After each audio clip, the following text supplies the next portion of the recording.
That's Debatable is sponsored by MB&G. MB&G is specialists in the esoteric world of vehicle and furniture warranty insurance, delivering quite marvellous customer service, prompt claims payment, and a highly developed understanding of how to deliver these products in a way that is both compliant with the regulations and attractive to customers.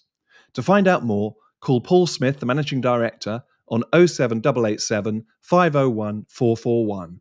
That's 07887 501 441.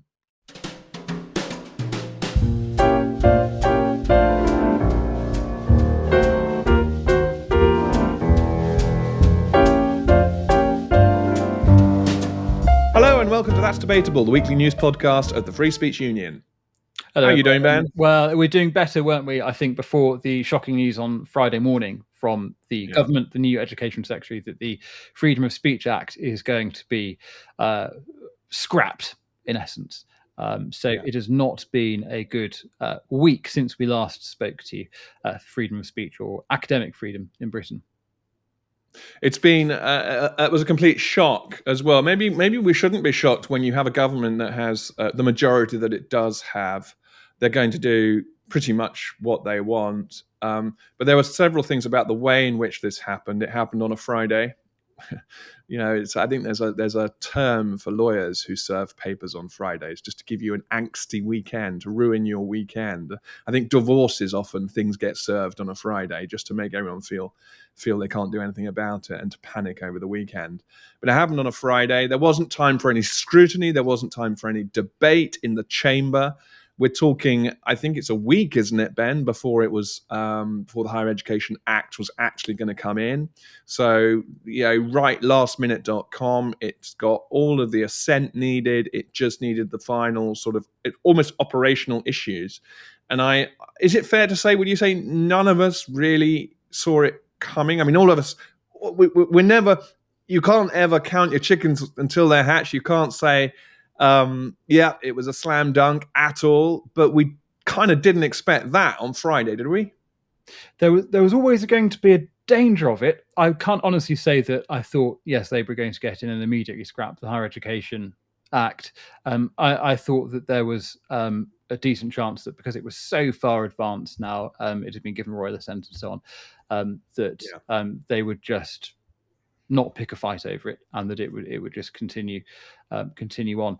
And so the nub has been essentially that the statutory instruments to commence the act, to bring into effect the complaint scheme that was a crucial part of the legislation. None of that is now going to happen. And I suppose, Tom, it might be worth perhaps if we just gave a few bullet points about what the Act would have done, just so people know why this is such a big issue. So just to pick a few examples, it would have stopped security costs being imposed on the organisers of events so easily. That's something we see all the time, where a university will say, oh yes, of course it's fine for this event to go ahead, but because it's so contentious, you personally, the organiser, will need to pay for the security. And if you don't a pocket veto, that's what we call it. And if you don't have £1,500 to pay for the security, and you might be told this, a week or so before the event takes place, that's a very effective way that a university can stop an event from taking place, while also saying, oh, of course, we uphold freedom of speech and we believe in academic freedom, all those good things. But when push comes to shove, that's one of the tactics. It would have required universities to actively promote freedom of speech. There would have been this complaint scheme that I just mentioned. So, Tom, if you were invited to go and speak to a university and you were no platformed, or if you were an academic within the university or whatever, and your speech rights were infringed in some way, you could have gone to through this complaints process. Crucially, amidst all of these other very important things, you would have had the option to have brought a civil claim to a county court against universities and student unions if they had breached their new free speech duties under the Act. So it would not have solved everything. There are cultural problems on campuses. Listeners, viewers don't need us to tell you that, but it would have done a lot. And the reasons that have been given by Bridget Phillipson in the statement for why she's putting the brakes on this implementation, this activation of the Act. One of the big reasons was burdensome, that it would be too burdensome for higher education organizations. But, it immediately begs the question, well, who is actually bearing the burden at the moment in higher education, universities, colleges? It's our members. It's the people who've come to us over the last 4 years, and have been deplatformed, been barracked on campus. Famously, we all know that the most egregious examples of that instances, like Professor Kathleen Stock in Sussex University, literally hounded off campus because of holding views that transgender activists didn't like. And you think, well, who's carrying the burden there? It's not the bureaucrats. It's not the bursars of these institutions. It's not the proctors and the rectors of these colleges. It's the individual academics. It's the students who want to do what universities have always done. And so it's extremely, irritating doesn't really cover it, Ben, that they've turned the argument around in the way that they have, to say the reason we're not going to unburden these free speech woes or have a good go at it is because we might burden the blob. Effectively, the blob's won. That's exactly right. And let's just explore the logic, shall we, of saying this is going to be too burdensome. This word that I think is absolutely crucial to understanding what has happened here. The only reason in which it's going to be burdensome to universities to have to pay fines and defend themselves in courts over breaching freedom of speech, academic freedom rights, is if they continue to breach freedom of speech and academic freedom rights. It only would have been a problem for universities. It only would have caused serious costs to them if they had persisted in the way in which the sector has behaved in recent years. Now, there are lots of people on, say, the libertarian right or other parts of the political spectrum within the university sector who were put off, basically, but at the idea of regulation of universities at all, who thought that was not a reasonable way, or perhaps a desirable way to proceed, but were won over, I think, eventually by the crushing weight of evidence about the scope and scale of the free speech crisis that has engulfed campuses. And Tom, you spoke about the kind of headline cases, and you're right, those are the examples that people will think of.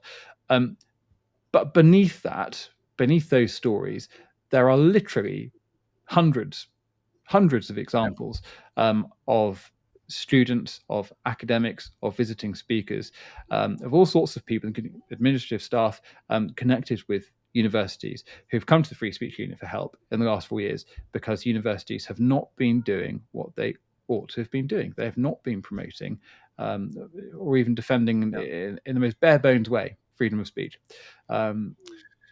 And there is an argument that's been used over the weekend as well. A number of Jewish groups have actually spoken up and said they're quite pleased that the Higher Education Act is not going to be activated. And the reason for that is they see a lot of the hassle and harassment and aggravation of students who are Jewish on campus. And what they're saying is that if the right to free speech is allowed in the way that the Act is suggesting, that's only going to embolden people who are harassing Jewish students and Jewish groups on campus. But I think there is an argument going the other way there, Ben, that actually what's underlying that in the first instance is this sort of dual approach of authorities to different people on campus, and treating one group with kid gloves and another group has to suffer. And that's the sort of, it's the wrong, we're talking, it's the wrong medicine for the wrong disease, if you know what I mean. It's not that one should be suppressing freedom of expression because Jewish groups and Jewish students are suffering on campus. One should be employing and making sure that students are not harassing other groups of students. Quite simply, the powers for authorities to stop that harassment already exist. This is a different thing. This is trying to say, look, everyone has the right to academic freedom, to write papers, to do PhDs, to do things like what you did, looking at ex-Muslims and things that are not, as it were, they're not the the things that are allowed to be spoken about, and actually instead to study them. And this act would have ensured a legal right of academics and students to pursue things that are not popular.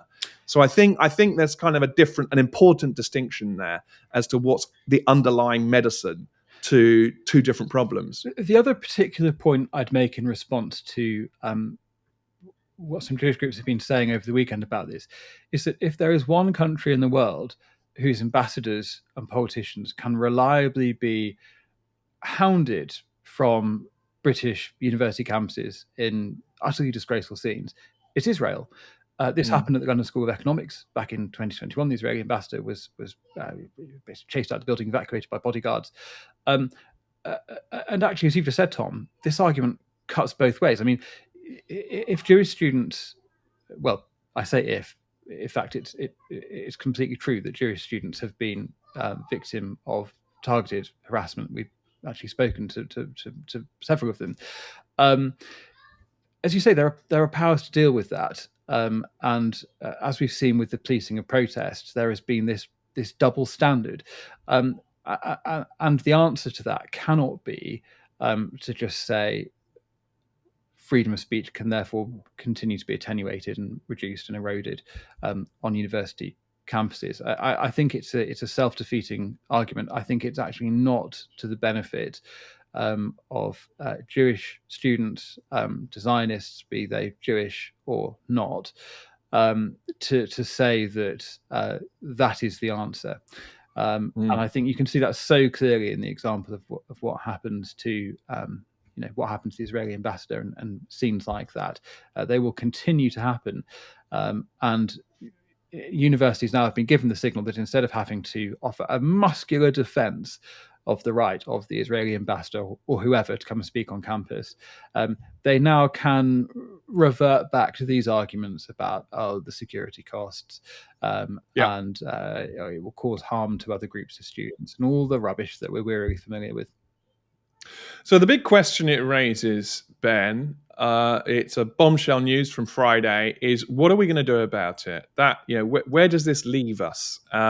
And already over the weekend, Toby has written a piece, I think, certainly on our website, and has been very vocal in what we at the Free Speech Union are going to do. And in essence, we are going to be writing to the Education Secretary and setting out our concerns both about what is happening, but also about the way it's happened, because, of course, for it to happen so covertly on a Friday is the absolute opposite of transparency. It's the absolute opposite of this supposed commitment to free speech and saying that there is enough already to support free speech in higher education universities. So she's going to be hearing from us very soon, and we are not going to give up. We are going to fight clearly for this legislation. We're going to make it crystal clear that this had cross-party support. This, is a bedrock piece of legislation to support free speech in the higher education world. So no one listening, no one watching should think for a minute that Toby, us, the team, are not going to go into fight for this. Yeah, and we are raising funds as of this morning for our war chest, so that we don't want to discuss exactly what the next steps are going to look like, but we will be on a war footing to deal with this. Because this is, and again, I think we said last week, and so it begins. It's that sense of you can either curl up in the corner in a ball and say, right, oh dear, this has happened, or you can say, no, we're actually going to fight. And it was really good. I think you pointed this out to me this morning, Ben. There's a letter in the Observer, written by a group of very prominent academics. It's a significant list at the bottom of the letter, and they've said that they write as academics to express their dismay at the Education Secretary Bridget Phillipson's decision, announced on the 26th of July, to stop further commencement of the Higher Education Freedom of Speech Act in order to consider options, including its repeal.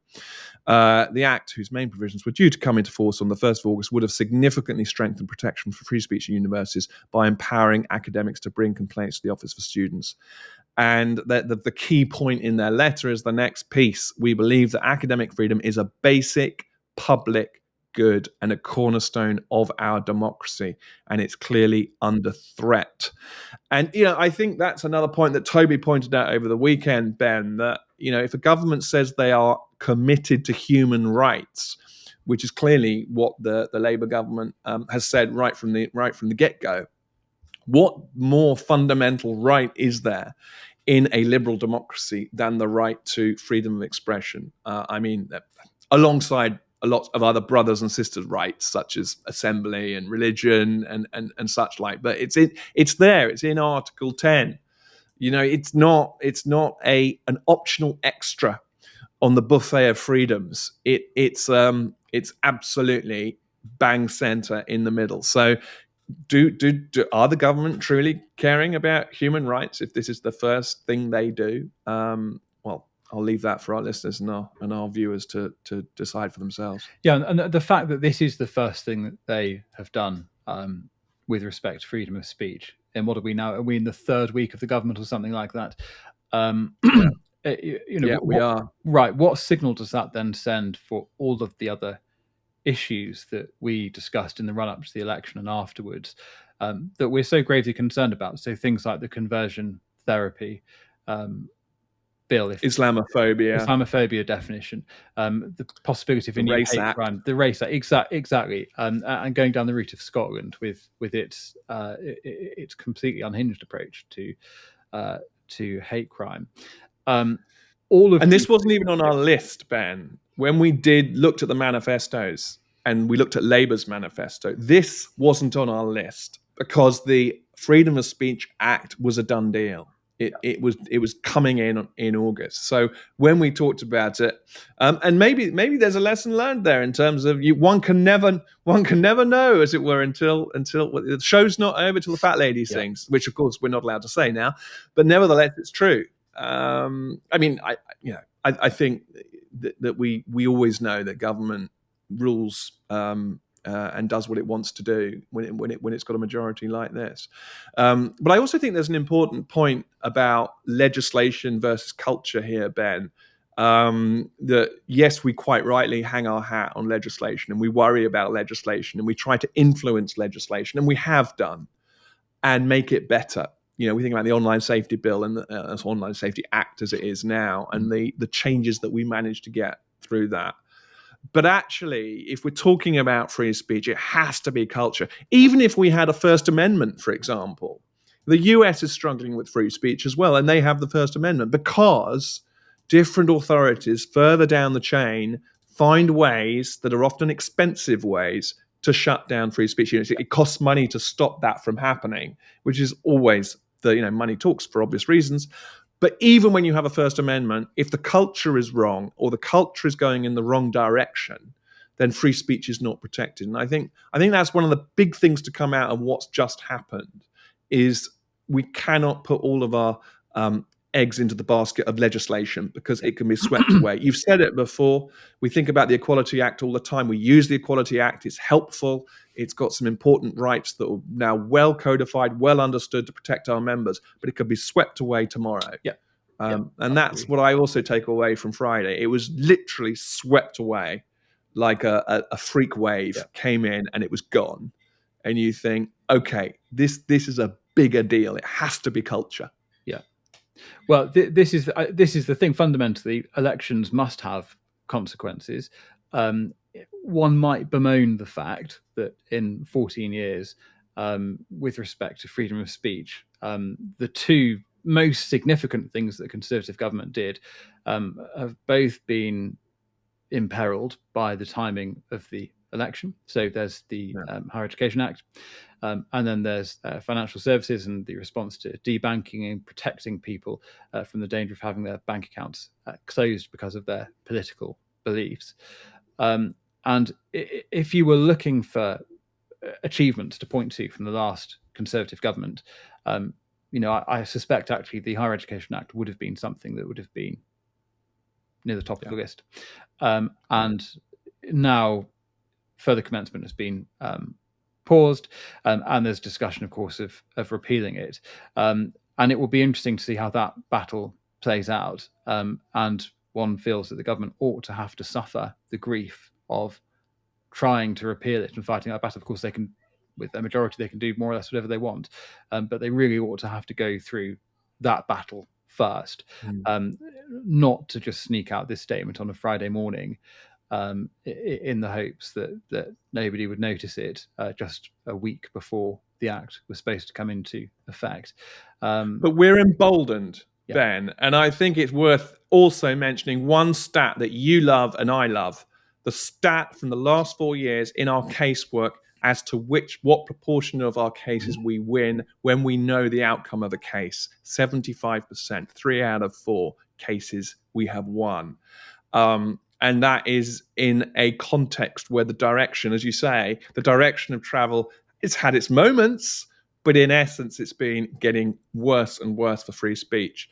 And so, if anyone is worried about what they're seeing happening and the speed now at which we're seeing it happen in the new parliament, join the FSU, spread the word, let people know that we're here, point them in our direction.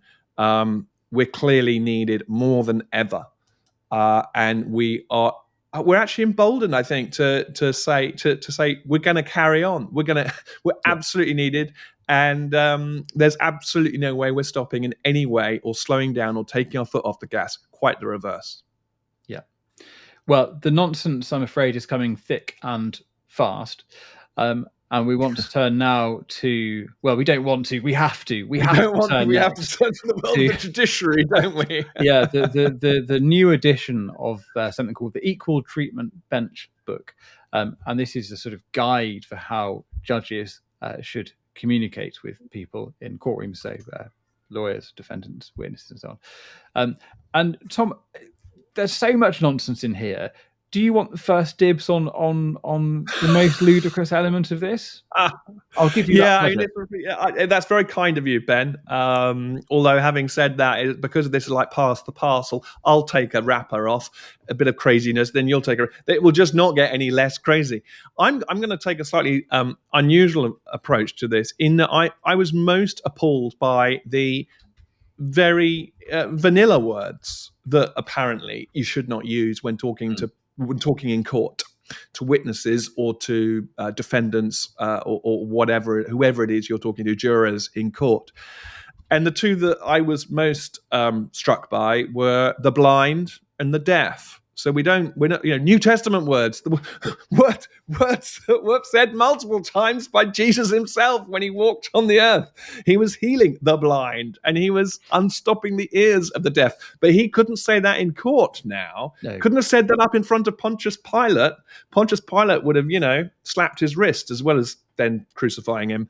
But it's like, honestly, we can't say the deaf. We can't say blind. Instead, we kind of have to attach these, what was a noun, we have to turn them into adjectives. It's a very strange, sort of unexplained, underhand way where the nouns are not allowed, but they can be turned into adjectives. So you can talk about blind people, but you can't talk about the blind. You can talk about deaf people, but not the deaf.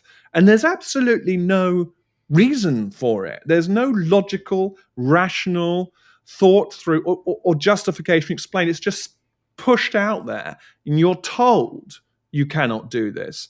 The example we're very familiar with is that of people of color. You have to turn it into the explicit genitive rather than saying colored people. And again, there's a justification for that change of phraseology, which is that there's a history to the latter.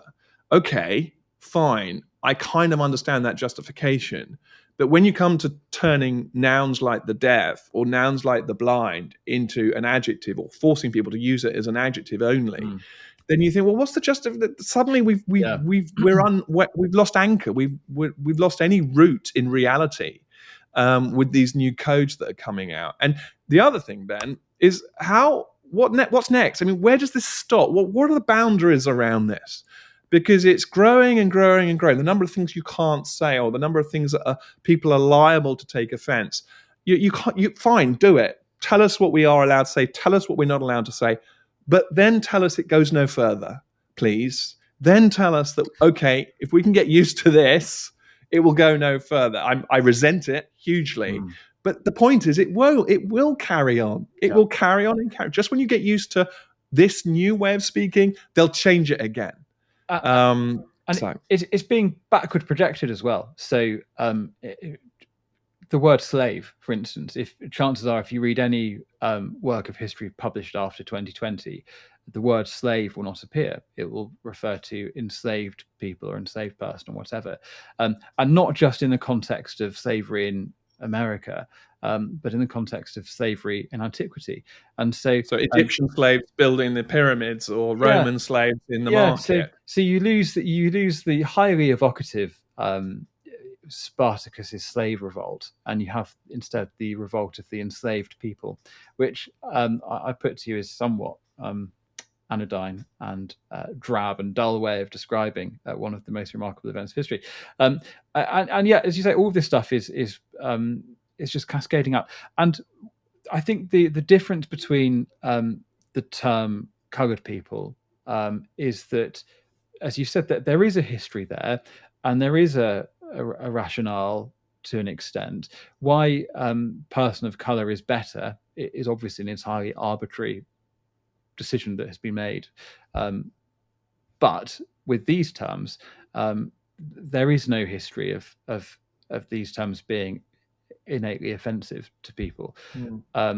It's really it's the most prescriptive approach you could take, rather than just saying you could have an injunction saying please refer to people in a sympathetic and empathetic way, and coming into court is a very stressful experience, so please be sensitive to the fact that while that's your normal workplace as a judge, for someone who's coming in as a witness, it's their first time ever in a courtroom. They might be bricking it, they don't know what to say, they're tripping over their words. Of course, there's all sorts of things that judges should be told in that situation to make people just feel as at ease as they possibly can be.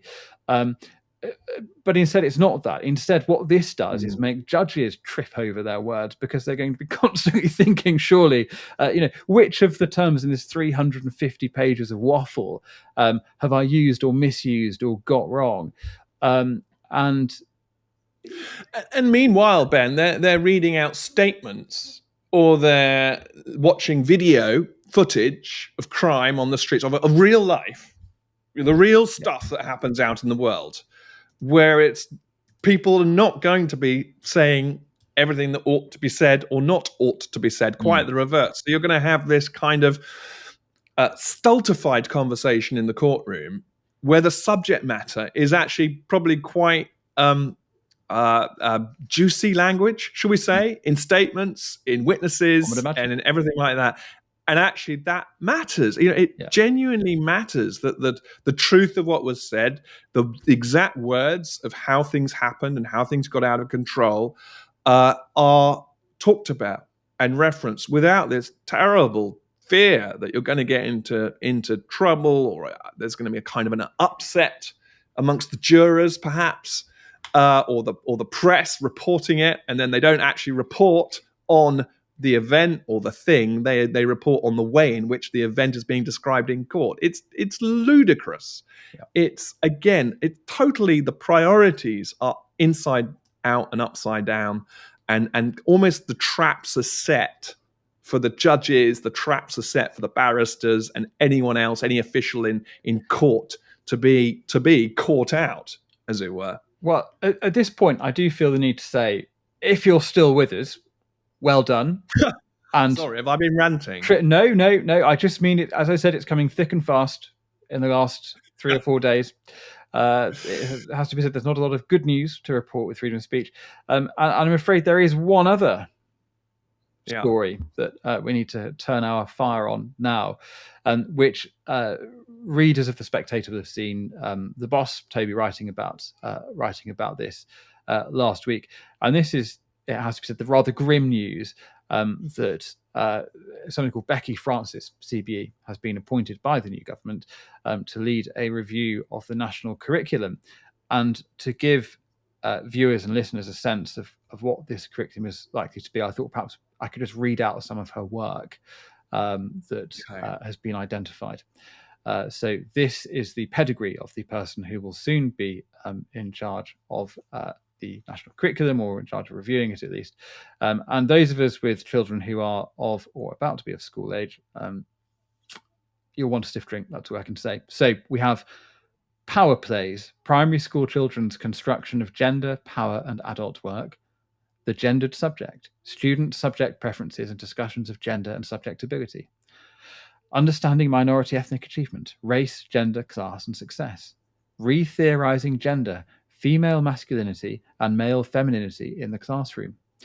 Reassessing ability grouping, improving practice for equity and attainment. Do you know what struck me the most there, Ben? Yeah. As you went through that list? Yeah. I mean, it's almost a full house, isn't it? It's gender, it's race, it's ethnicity, it's everything. Mm-hmm. The date around the dates, you've put the dates as to when those works were written, published. And the first of them, Power Plays, Primary School Children's Construction of Gender, Power and Adult Work, was written in 1998. Mm-hmm. So we're not talking about someone who's been influenced by the sort of wave since 2016, 2017, and has suddenly thought, oh, yeah, this is all the new theory. Okay, I better get with it. No, these works go back to the 90s before any of us had heard of it, before any of us had heard about gender construction. And as you say, this person is in the driving seat. Now, you've put in the notes here as well, Ben, and I wanted to ask you this. You said that about 80% of secondary schools and 40% of primary schools don't currently teach the national curriculum. Is that right? I thought everyone had to teach the national curriculum. I don't have children. I'm not close to the education system, but I don't know. It's all changed in the last 15 or 20 years with academies and free schools and all that sort of thing. So the other concern is then that there will be a power grab, and that schools that have considerable autonomy at the moment might in future be instructed, you must follow this prescriptive national curriculum, which has been shaped all around. Is there nothing they need to teach? I thought there was, you can't just teach into a vacuum and say we're not going to teach maths. No, it's not quite as dramatic as that. Right. But there's a degree of latitude, and so Toby set up free school and so on. So there is a degree of kind of experimentation that has gone on in the sector in the last 15 years. But in any case, the concern is that the freedom of those schools will be curtailed significantly, and they will be told not just that they must teach national curriculum, but that they must teach a national curriculum that has been drawn up by somebody who is an obsessive, it seems from this publication history, on the subjects of gender and race and equity and all the rest of it. Wow. Mm-hmm. Yeah. Well, I have to say, Ben, at this point, how do we cheer our listeners up? How do we cheer our viewers up? The only way to do it, we're struggling ourselves. Yeah, is to keep it short, Tom. I think there's no point going on. The bottle is calling in the corner, I have to say. And you know what time is it? 11:45. Yeah. Maybe it's time. That's right, Monday morning when we're speaking. But we've got work to do. That's what we've got work to do, and we are fighting on every possible front to protect freedom of speech in the United Kingdom, to resist the lunatic initiatives of this government and its attacks on the Higher Education Act. And we're busy at work, and we're doing everything we possibly can. I think you've just come up with the title for this episode. We've got work to do. Yeah. All right. We might tweak it a bit, but that may well end up being the title of this episode. Yeah. But yeah, so we wish all of our listeners and all of our viewers a good week. We're fingers crossed it's going to be a better week for free speech. Well, the fight back begins. Mm-hmm. And we will speak to everyone next week. So bye-bye for now. Goodbye.